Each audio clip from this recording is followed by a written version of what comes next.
The Last Stand. The emergency klaxons had been wailing for 3 hours straight, their piercing cry echoing through the cramped corridors of mining station Theta 7. Commander Elena Vasquez pressed her back against the reinforced blast door, sweat dripping down her face despite the station's failing life support systems. Her pulse rifle felt heavy in her hands, the power cell indicator blinking amber. Half charge left, maybe less. Status report, Morrison. She barked into her comm unit, trying to keep the exhaustion from her voice. Lieutenant Jake Morrison's reply crackled through the static. North Sector holding, Commander. Barely. We've got maybe 20 more minutes before they breach the emergency bulkhead. The young officer's voice carried a tremor he was trying hard to hide. 3 months out of the academy, and this was his first real combat. Hell of a way to learn. Elena closed her eyes for a moment, running through their options. All of them bad. The HFY raiders had hit them at shift change, when most of the mining crews were either heading home or just starting their rotations. 237 souls on this rock, including 43 children. And somehow, she was supposed to keep them all alive. The asteroid mining station wasn't built for war. It was a collection of pressurized habitats, processing facilities, and docking bays carved into a tumbling chunk of iron and nickel. The heaviest weapons they had were mining charges and industrial cutters. Against HFY battle armor and plasma weaponry, they might as well be throwing rocks. Dr. Marcus Webb stumbled around the corner, his usually pristine lab coat torn and stained with coolant fluid. The middle-aged scientist had been working non-stop to jury-rig their defenses, turning mining equipment into improvised weapons. His hand shook as he approached Elena. "Commander, I've got the particle beam cutter online in Sector 4, but it's drawing massive power. We'll lose life support in the residential areas if we keep it running for more than 10 minutes. Elena nodded grimly. "How many are we talking about?" 87 civilians in that section, mostly families.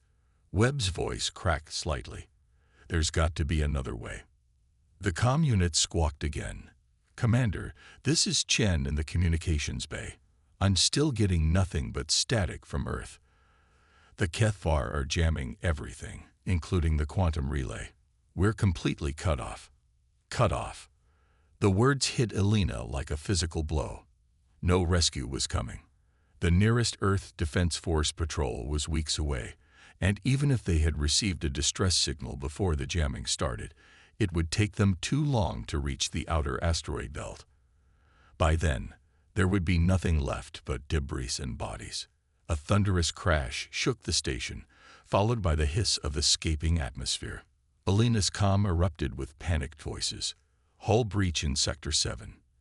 They're through the maintenance shaft. We need backup here now." Elena pushed herself off the wall, muscle memory taking over. "Morrison, fall back to secondary positions. Webb, shut down the particle beam and reroute all power to emergency force fields. We're going to make them fight for every corridor." She ran through the station's cramped passages, her boots ringing against metal deck plates. The HFY were methodical predators, but they weren't invincible. Their energy shields could be overloaded, their armor had weak points, and they relied too heavily on their technology. Humans had something the aliens had never quite understood. When pushed to the wall, when facing impossible odds, humans got creative. Elena burst into the main security office where Morrison and 3 other officers were frantically coordinating their defense. Banks of monitors showed HFY warriors advancing through the outer corridors, their reptilian forms moving with predatory grace. Their weapons cast eerie blue light as they systematically cut through the station's defenses. "They're hurting us," Morrison said, pointing at the tactical display. "Driving us toward the central hub. Classic hunter tactic." Elena studied the patterns. The kid was right. The HFY weren't trying to overwhelm them with brute force. They were patient, intelligent. They wanted to corner the humans in one location, probably to make sorting valuable captives from expendable labor easier. "Then we don't go where they want us to go," Elena said, her mind racing. Webb, how long would it take to rig the mining charges in the main support struts? The scientist's eyes widened. You want to blow the station. Not all of it. Just enough to change the game. Elena turned to Morrison. Get me a direct line to all section leaders. It's time to stop playing defense. Over the next 20 minutes, Elena coordinated the most desperate gambit of her career. Using the station's own structure against the invaders, they triggered controlled explosions that sealed off the main corridors, forcing the Kethvar to split their forces. Mining equipment became improvised weapons. Pressure suits became armor. Even the children contributed, helping to move supplies and relay messages through maintenance shafts too small for adult humans. But it wasn't enough. For every Kethvar they stopped, two more seemed to take its place. Their ammunition was running dangerously low, and the station's jury-rigged defenses were failing one by one. Elena found herself back-to-back with Morrison in the central hub, surrounded by the last 30 defenders. Families huddled behind makeshift barricades, parents shielding their children with their own bodies. "Commander," Morrison said quietly, reloading his weapon with shaking hands. "It's been an honor serving with you." Elena was about to reply when every light in the station flickered. The Kethvar warriors paused in their advance, their heads tilting as if listening to something the humans couldn't hear. Then the emergency lighting died completely, plunging them into absolute darkness. In the suffocating blackness, Elena heard something impossible. The deep, resonant hum of ship engines. Not the harsh screech of Kethvar propulsion, but the steady thrum of human fusion drives. But that was impossible. No human ships were supposed to be in this sector. Suddenly, brilliant white light flooded through the station's viewports. Elena scrambled to the nearest observation window and felt her breath catch in her throat. A ship hung in space beyond the asteroid, sleek and deadly in a way she had never seen before. It was clearly human in design, but like nothing in the Earth Defense Force fleet. Its hull was matte black, absorbing light rather than reflecting it, and it moved with a silence that spoke of advanced stealth technology. The mysterious ship's weapons came online, targeting systems painting the Kethvar raiders with invisible lasers. What followed was not a battle but an execution. Precise, surgical strikes disabled the alien vessels one by one. Their shields, which had seemed impenetrable against the station's improvised weapons, offered no protection against whatever exotic technology the Phantom ship employed. Within minutes, the immediate threat was over. The surviving Kethvar warriors on the station found themselves cut off, their escape route destroyed. But instead of fighting to the death as Elena expected, they began retreating toward the outer airlocks, almost as if they were more afraid of the newcomers than of dying. Elena's comm unit crackled to life with a new voice, calm and professional with just a hint of an accent she couldn't place.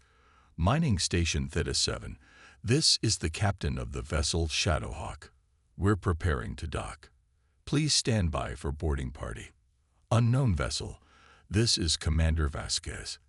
Identify yourself and state your intentions." There was a pause. "All will be explained shortly, Commander.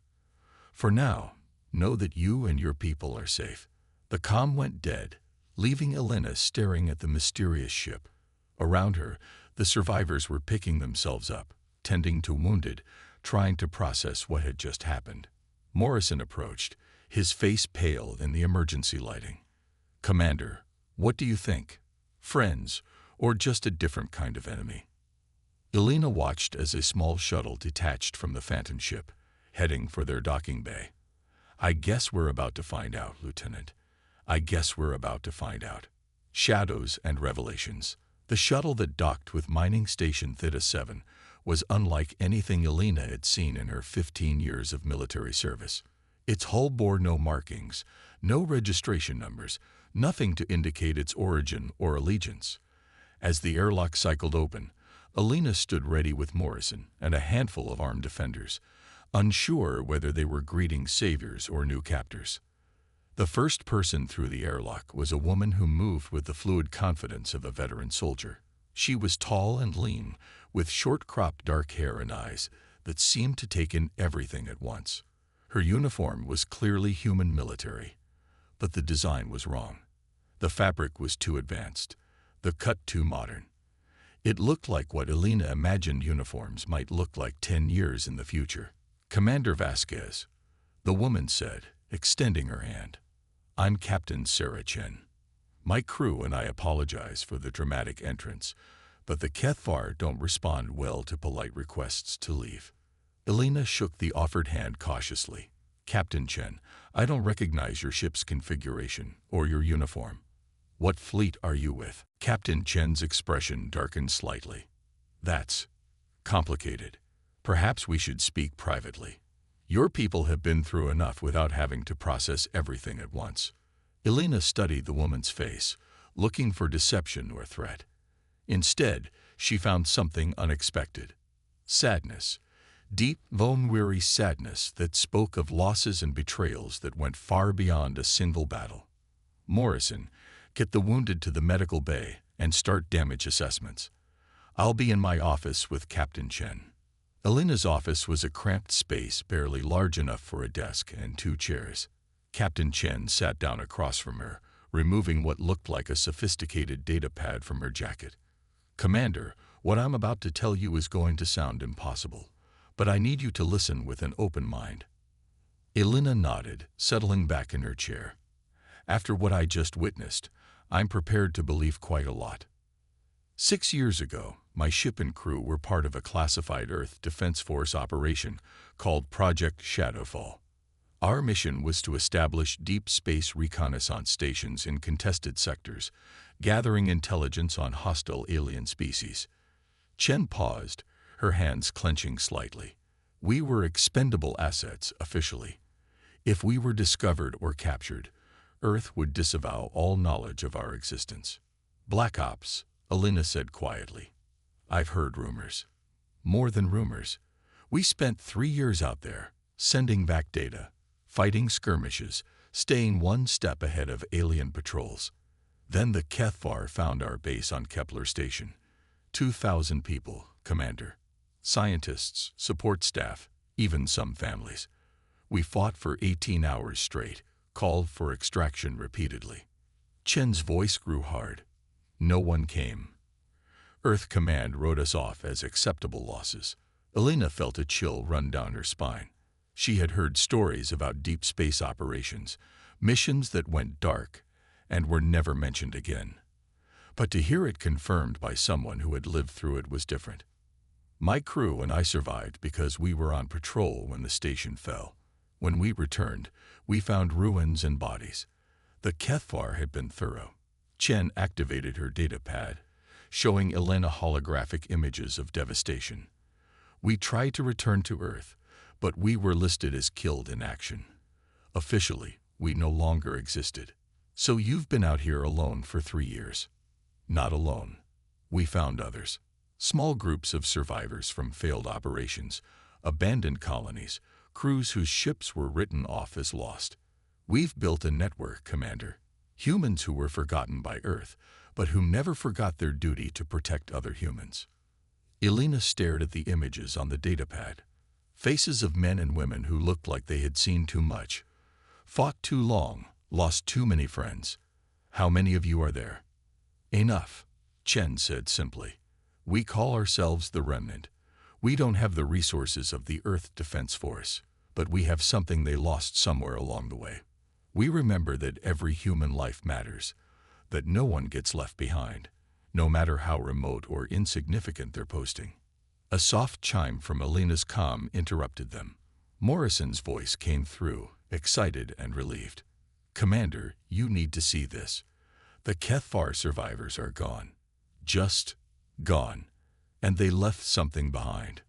Elena and Chen hurried to the docking bay where Morrison and Dr. Webb were examining what looked like a sophisticated data core.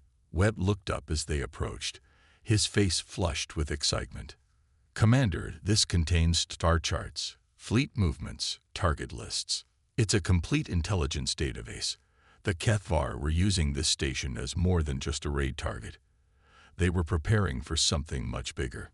Chen knelt beside the data core, her expression grim. They're mapping human colonies, looking for patterns, weaknesses. This isn't random piracy, Commander. This is reconnaissance for a full-scale invasion.